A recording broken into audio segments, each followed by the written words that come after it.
The writers on this were Kelly Marcel. Tom Hardy got a story by credit.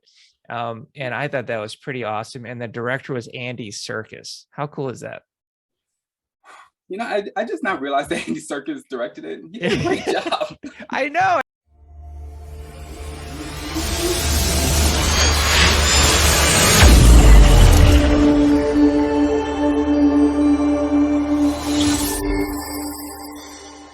We are doing a film analysis of Venom, Let There Be Carnage. I am here with Reece Taylor, option screenwriter, reporter at the Oakland Press, and contributor on the Successful Screenwriter blog. Reece, thanks for being with us.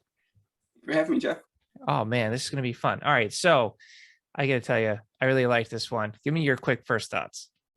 First thoughts going into it, because I literally saw this right after I saw the first Venom movie, and I absolutely loved it. It was good.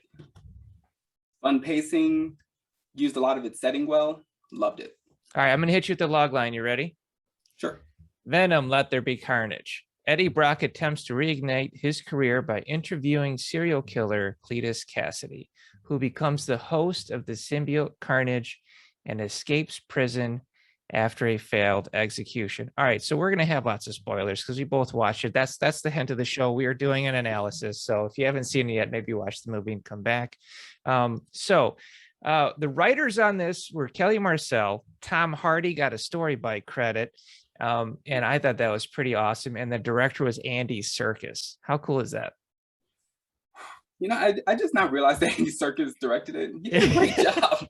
I know. I thought he did really good considering, he's got a mocap and acting background, and here he does the sequel to Venom. Now, what I thought was really cool about this iteration of Venom is they took what made the very first version of this film interesting and unique, and they just dialed it to 11. I mean, that's one thing that I really noticed.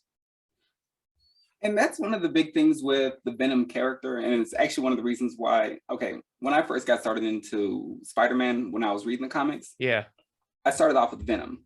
Oh, and really? And to see how he went from a villain to more of an anti-hero, I'd say. Mm-hmm. And I think that's a great way to lead into this movie as well as the first one, because first one was just about how they were symbiotic and how really you had two different mindsets. Yeah. And by the end of the first one, it looked like the two of them were starting to gel. Then to see them kind of fight back and forth over control, essentially it was over control. It was. But the control was definitely one of the sub themes, but I think the main theme of this story was relationships. This was a relationship film. I mean, they took Venom and Eddie as basically a dysfunctional relationship that in the midpoint of the film, they literally break up. I thought that was hilarious and beautiful at the same time. And that fight was everything. Throwing TVs out of the apartment. Venom was a scorned lover, essentially, that was just like super toxic, obviously, because he's a parasite. And he's throwing stuff, and then he's like, you never appreciated me, you've never respected me. And he leaves, and then he has a night out on the town, ends up at a rave where he's essentially like coming out in a way. It was crazy, and people were loving him, celebrating him, and he goes through all of this, realizes that no one is a perfect match for him except for Eddie. Go ahead. And what I love with that is exactly what you were saying, because he went through all of that rave. He had so much fun, and he said, I just wish you were here to see it. Eddie. Yeah, exactly. I mean, it's crazy. So I thought, what a really cool way of exploring this relationship, because this type of a film, you would expect it to just be dark, that the Venom would be this evil creature in his mind, and that would be the traditional way you would write this in a thrillery body horror-esque sort of way.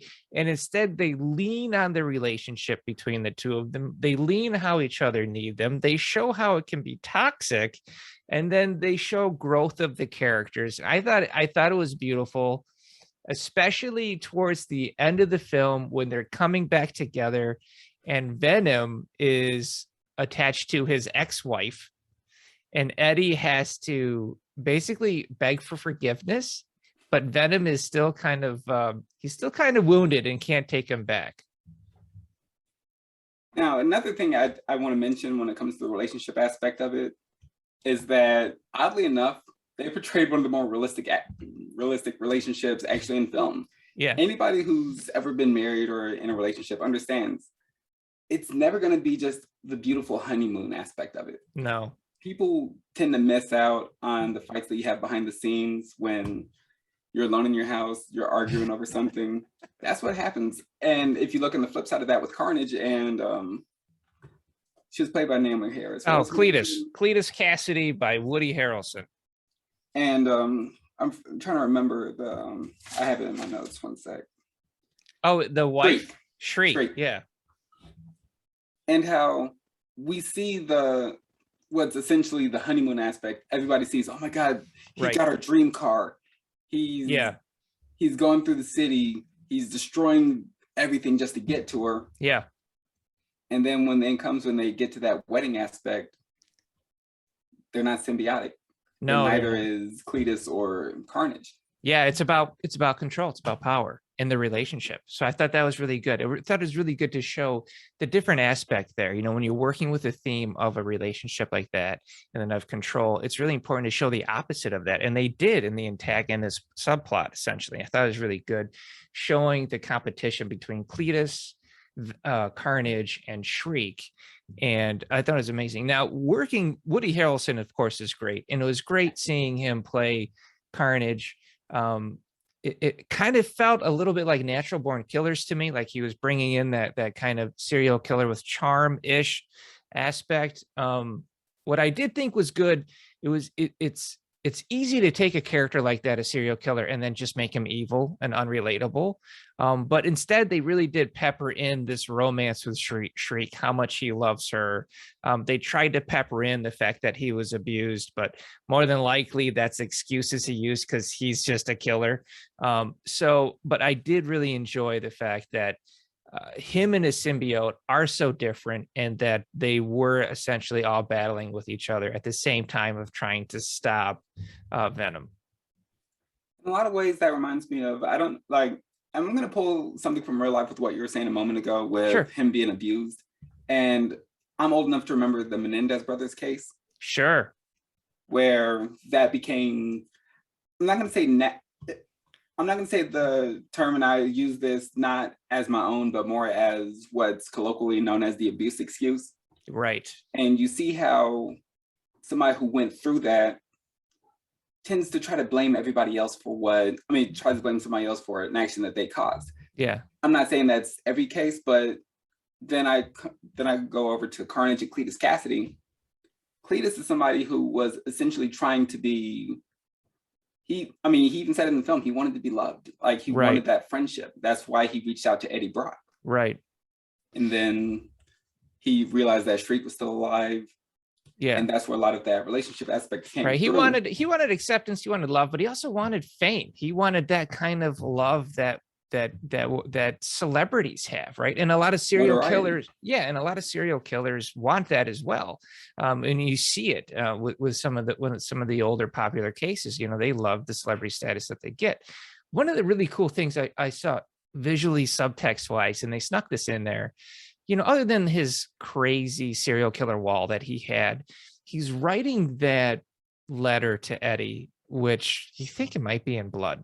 He's writing a letter, and then a spider crawls along, right? And he smashes the spider. And obviously, what is this a hint towards, right? This is a hint towards Spider-Man. Yeah. Which I thought that was great. Like, they had little visual subtexts like that in there. I thought were really cool. All in all, I really did enjoy this story. The characters, they get more depth. We get to see more about who they are. One thing I found with Eddie, compared to the comic books, in the comic books, he is an investigative reporter in the traditional sense, right? He's really getting out there. He's really getting things done.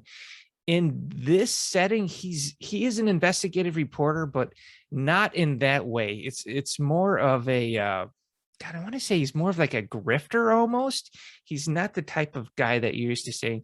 So he leans more on Venom in the story than he does in the comic books for that type of thing. And I think they did that as a way to really help sell Venom as more of a hero and less of a guy that a creature that just needs to eat brains.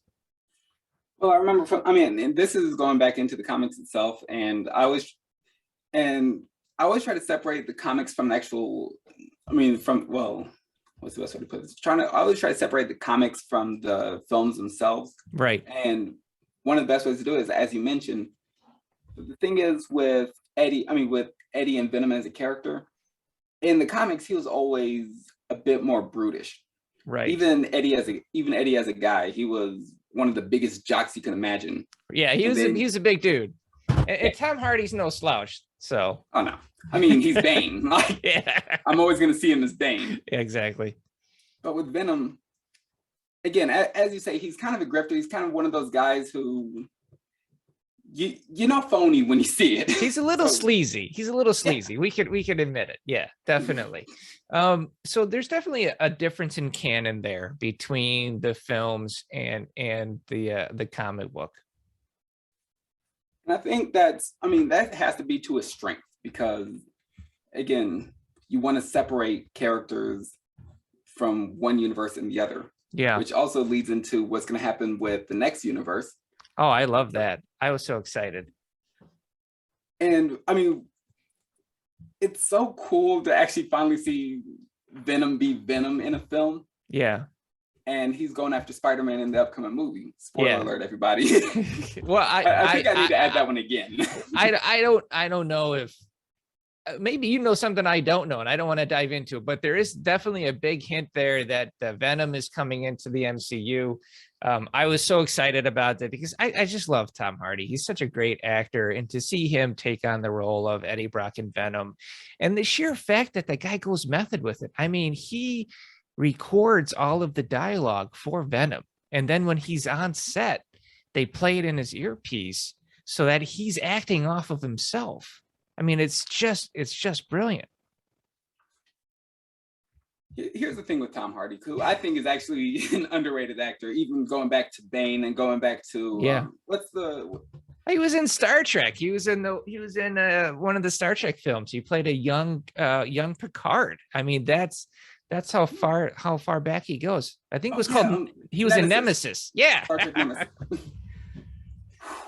I know. Is that crazy? Yeah, I mean, the guy's amazing. I'm really glad to see him do it. I thought Woody Harrelson brought it. I really did love in Michelle Williams. I enjoyed the complexities of the relationship there.